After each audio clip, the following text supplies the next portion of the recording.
frente. O principal alicerce a ser combatido é o medo e a passividade. Fala comigo, medo e passividade. Medo não precisa nem explicar. Passividade, o que é, gente? Passividade é quando você não reage diante de uma situação e você absorve aquela negatividade, aquelas críticas, aquele bullying, aquele assédio, aquela coisa, você joga para dentro aquelas coisas ruins que você está recebendo de fora, através de pessoas, circunstâncias e situações assim. Mesmo que não está aceitando, né? Mesmo que por dentro você não aceite, mas se você está absorvendo aquilo, você não reage de maneira proativa, né? Colocando limites nas pessoas, dizendo, olha, eu não sou assim, se posicionando, mas absorvendo aquela crítica, aquela negatividade, aquela coisa absurda, aquele sobrepeso, aquele estresse, né? Aquelas coisas terríveis que ou as pessoas ou as circunstâncias tentam de alguma maneira jogar sobre nós, ou até o próprio diabo, através de pensamentos equivocados, que é o que a Bíblia chama de sofismas, né? A pessoa acaba se tornando passiva. Passividade, tá? Que é também um erro crônico. Tanto a violência e a reatividade, no sentido de uma reação desequilibrada, violenta e errada, como também, por outro lado, a passividade é equivocada. E o que Deus espera de nós? A proatividade. O que é a proatividade? É um posicionamento mediante a Bíblia, mediante a fé. É uma reação equilibrada, moderada, madura, diante dos desafios e dos problemas da vida. Amém? Amém. Quem vai fazer isso na sua vida aí? Levanta a mão. Fala assim, Deus não quer que eu seja nem passivo, nem reativo, mas sim proativo, através da minha fé. Em nome de Jesus. Amém? Então vamos lá, a pessoa então precisa se reeducar no sentido de superar isso em Deus. Olha o segredo aqui. Não é uma recuperação humanista, não é uma recuperação baseada na sua força, na sua inteligência, na sua potência, nada disso. É nova era. Pensamento positivo é coisa da nova era. Nós estamos falando de superação em Deus. A fonte de poder aqui não é o homem, muito menos os demônios, as três fontes de poder, e a correta é o poder de Deus. Fala comigo, superação em Deus. E como é que a gente faz isso? Está aqui, enfrentando os respectivos abusos e traumas. Você tem que enfrentar. Não adianta você querer fugir de um problema. O problema precisa ser encarado, enfrentado. O gigante tem que cair por terra. Não posso fugir do gigante, eu não posso fugir do problema, senão o problema vai me pegar ali na frente de novo. Eu tenho que encarar os problemas na maturidade, na graça e na bênção do Senhor. Como nós falamos no começo, fé é enfrentar a realidade com as lentes de Deus. Vamos repetir? Fé é enfrentar a realidade com as lentes de Deus. Tremenda essa frase, hein? Então, lembre-se disso. Então, a vontade de mudar vem muitas vezes, né, pelo empoderamento da verdade que nos move da passividade. Nos tira, através da verdade de Deus, através da palavra. A palavra, e nós reagindo através dela, nós saímos desse estado chamado passividade. Ok? Todo mundo entendeu? Então, vamos lá. Sintoma 10. Rapidinho ali. Períodos da memória da infância apagados e tendência ao surto. Nós vamos entender um pouquinho sobre isso. É um sintoma também de mal além de ser um problema psicoemocional, né? Tanto o surto, que é a insanidade, como, né, o surto é aquele momento de loucura que as pessoas têm. Surtou, né? Endoidou. Como também períodos de memória da infância apagados também é um problema. A gente precisa encarar isso, tá? Este é um aprofundamento do sintoma anterior. Qual é o sintoma anterior? Insanidade, colapsos mentais crônicos ou cíclicos. Então a pessoa, devido aos abusos às vezes sofridos e a fuga de fortes rejeições, Essas rejeições aconteceram aonde? Na infância, na adolescência, na pré-adolescência, na juventude.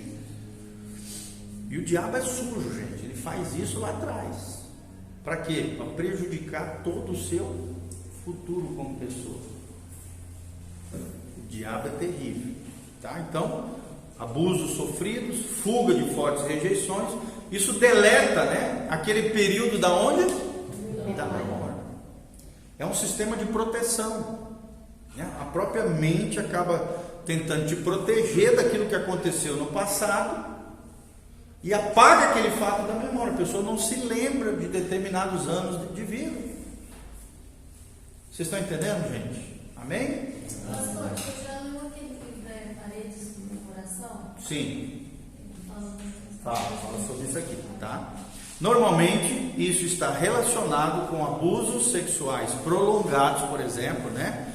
Envolvendo principalmente incesto por parte do pai, ou por parte da mãe, por parte de um tio, né? De um avô, de uma avó, coisa assim. Todo esse sofrimento acaba sendo superado, entre aspas, porque não é superado, é só, né, uma memória apagada, ativando-se de um mecanismo de defesa baseado em uma autoamnésia. O que é autoamnésia? Você mesmo vem e apaga a sua memória. Entendeu? É um dispositivo de defesa psíquica da pessoa. Ah, eu não quero lembrar desse fato, porque esse fato foi horrível para mim. Então ela é ruim. Porque ela precisa processar isso, ela precisa encarar essa realidade e superá-la. Os psicólogos chamam de ressignificar. É quando você trata aquela memória ferida em Deus, no caso nós crentes, né? A gente lembra daquela memória, traz para cá, encara essa realidade e em Deus a gente enfrenta esse problema e dá um novo significado a ele em Deus. Supera em Deus através da ação do Espírito Santo na nossa memória ferida, na nossa alma ferida. Entendeu? É o que os psicólogos, né, na linguagem científica, psicológica, é chamado de dar um ressignificado novo à vida. Tá bom? Ressignificar a vida. Então vamos lá. A pessoa simplesmente então foge dessa situação. É uma fuga, tá? Por quê? Porque essa situação é insuportável, jogando toda essa vergonha e dor para debaixo do tapete da... Por exemplo, vou dar um exemplo para vocês. Isso aqui, o Veredas Antigas, a gente trata com essa situação aqui. Tem um curso do Veredas Antigas chamado Vencendo a Ira. Por exemplo, toda pessoa que tem uma ira descontrolada, quer dizer, toda não, porque nunca é toda, né? A gente pode generalizar, mas muitos casos de ira descontrolada acontecem na vida da pessoa. Por quê? Porque a pessoa passou por um momento de vergonha na infância ou na sua juventude. Aquilo gerou uma raiva, um ódio, uma ira que ficou guardada dentro do coração dela. Entendeu? Por quê? Porque aquela situação de vergonha gera uma culpa. Essa culpa não é processada dentro da pessoa corretamente em Deus, não é tratada. E aí essa culpa não processada corretamente se torna uma ira descontrolada. Vocês estão entendendo? Então uma situação de vergonha na infância, na pré-adolescência, na adolescência, na juventude, pode sim gerar culpa mal processada que gera ira descontrolada. Entenderam, gente? Amém? Amém. Então vamos voltar para cá. Né? Essa situação de vergonha, de dor, que foi jogada para debaixo do tapete da alma da pessoa. Então é comum, né, quando ao tentar lidar com uma situação, a pessoa produz um surto. O que é esse surto? Pode ser uma ira descontrolada, por exemplo. Né? O cara está no trânsito, de repente bateu o carro lá, ele surtou lá no trânsito. Pô, mas calma, é só um carro que bateu, vamos sentar aqui, vamos conversar. Né? Eu já vi muito isso aqui. A pessoa surtar. Deus pega que a arma. É um gatilho, exatamente. A gente pega a arma e mata o cara. É muito comum isso. Crimes passionais também, né? Que é crimes, situações afetivas, amorosas. São situações de surto, descontrole, loucura, insanidade. Muitas pessoas que são usuários também, eles têm essa crise de surto, né? Sim, mas daí é outra questão, né? Claro que tem coisas mal resolvidas contra a natureza da pessoa, contra a identidade da pessoa, que leva ela à compulsão, que é a droga, a drogadição, o alcoolismo, as drogas psicotrópicas, os remédios, às vezes alguns de tarja preta, que geram, não estou dizendo que todos, tá? Tem remédios de tarja preta que são necessários para o controle da sua vida, mas tem alguns remédios que geram compulsões, que geram dependência, e tem as drogas, né, ilícitas, que nem se fala. Hoje mesmo estava vendo na televisão um rapaz que foi cobrar um dinheiro que a esposa, a mulher dele, a amante, sei lá, devia para ele, foi para casa para pegar o dinheiro da mulher, a mulher não tinha, porque estava desempregada, e queria enforcar a criança, um bebê de 9 meses. Olha só que loucura. Que não tem nada a ver com a história, e ainda bateu na filhinha de 9 anos e espancou a mulher. E depois pegaram o cara lá na boca de fumo, estava fumando lá com outros caras que também estavam drogados e tal, papapá. Quer dizer, olha que loucura, olha que doideira isso aqui, né? Surto doido. Então a droga piora ainda mais a situação das pessoas com relação a isso, tá bom? Vamos voltar para cá.